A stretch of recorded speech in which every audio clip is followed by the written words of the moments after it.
ये कांग्रेस भाजपा में से कौन सा नेता आपके साथ खड़ा था, लाठियां खाया था, जेल गया था? आप अपने मन से पूछ के बताओ। क्या इनका रिश्ता आपसे सिर्फ वोट का ही है?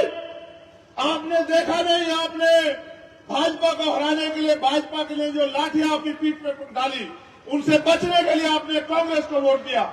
लेकिन 1.5 साल में कांग्रेस के लोग कांग्रेस पार्टी को तोड़ के और भारतीय जनता पार्टी में शामिल हो गए। जो पार्टी अपने विधायक नहीं रोक पाई, अपने विधायकों की रक्षा नहीं कर पाई, वो आपकी रक्षा कर लेगी क्या? बताओ। जो अपने ताकतवर, देखो उनके लोग झूठे थे, उनके लोग लालची थे, वो लोग भागे, जनता नहीं भागी। जनता ने तो तय किया था कि भाजपा की का ढक्कन बंद करना, और आपने करके भी दिखाया। लेकिन मुझे बताओ मेरे लोगों, वो अपने स्वार्थ में चले गए, इससे आपको क्या मिला? कुछ मिला? और आप उनसे उम्मीद क्यों करते हो कि वो आपको कुछ देंगे?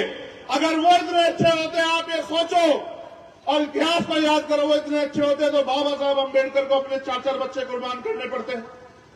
अगर वो इतने अच्छे होते तो बाबा साहब अम्बेडकर को पार्टी बनानी पड़ती, बाबा साहब अम्बेडकर को घर घर जाके लोगों को जागरूक करना पड़ता। और वो इतने अच्छे थे तो भारतीय संविधान से पहले उन्होंने हमारे अधिकारों की लड़ाई क्यों नहीं लड़ी? मेरे लोगों अपने मन से पूछ के देखो। जो जून जाति अन्य अत्याचार और अधिकार विहीन रहे आप लोग, आपको पढ़ने का अधिकार नहीं था, आपको घूमने की आजादी नहीं थी, आपको खेती किसानी करने की आजादी नहीं थी, आपको विदेश जाने की आजादी नहीं थी, आपको मकान बनाने की आजादी नहीं थी, आपको उद्योग धंधे करने की आजादी नहीं थी। आपके बीच से एक आदमी खड़ा हुआ जिनको हम बाबा साहब अम्बेडकर के रूप में जानते हैं, और उनसे पहले छत्रपति साहू जी महाराज, जो कुर्मी कुल के थे, कुर्मी, गुर्जर, मराठा एक ही कुल है पूरा। छत्रपति साहू जी महाराज ने 1902 में आरक्षण की व्यवस्था की।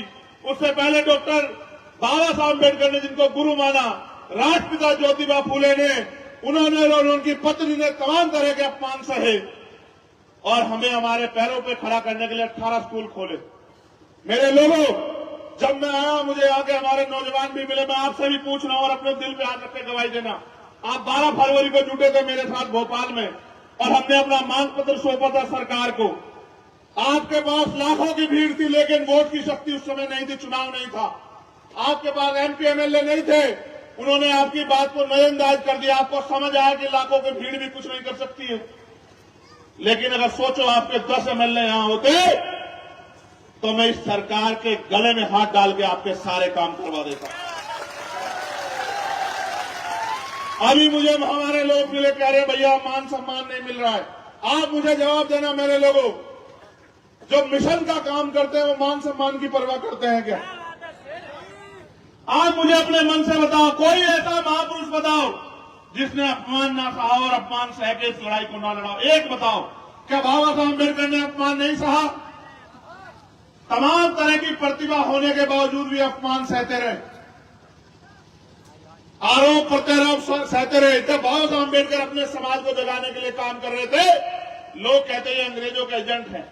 जब मान्यवर काशीराम साहब क्लास 1 के अफसर अपनी नौकरी छोड़ के इस काम को कर रहे थे, तो लोग उन्हें, कांग्रेस बीजेपी के लोग कहते हैं सीआईए के एजेंट है। और आज अगर आप काम कर रहे हो तो आपके बीच में ही कुछ बिकाऊ टाइप के लोग हैं, आपको भटकाने का काम करेंगे। मैं आपसे पूछना चाहता हूं, अपने दिल में हाथ रख के जवाब दो। आपकी तरफ जब जब अन्याय की आवाज उठी है, आपके साथ भीम आर्मी आजाद समाज पार्टी को छोड़ के कौन खड़ा था? अपने दिल से जवाब देके बताओ, कोई था क्या? आपसे चुनावी रिश्ते रखने वाले लोग आपके बीच में आएंगे, बड़ी बड़ी सभाएं करेंगे और कहेंगे ये आपकी जाति के नेता। मैं आपसे पूछना चाहता हूं, हमारे बहुजन समाज के लोग यहां बैठे हैं, जब आपके गुर्जर समाज में 25 तारीख को अन्याय हुआ, उसके बाद एक नेता बताओ कांग्रेस बीजेपी का जो आपके पक्ष में खड़ा होकर लड़ने का काम किया किसने? आप बताओ। आप ये समझते हो जाति से नेता होता है? नहीं, वो सिर्फ अपनी पार्टी के सच्चे सिपाही हैं, आपके समाज के सिपाही नहीं है। उनको अपनी पार्टी के लिए समर्पित रहना है, समाज से उनका कोई लेना देना नहीं। जो समाज के लिए समर्पित है वो यहां बैठे हैं। मैं मानता हूं रविंद्र भाटी को,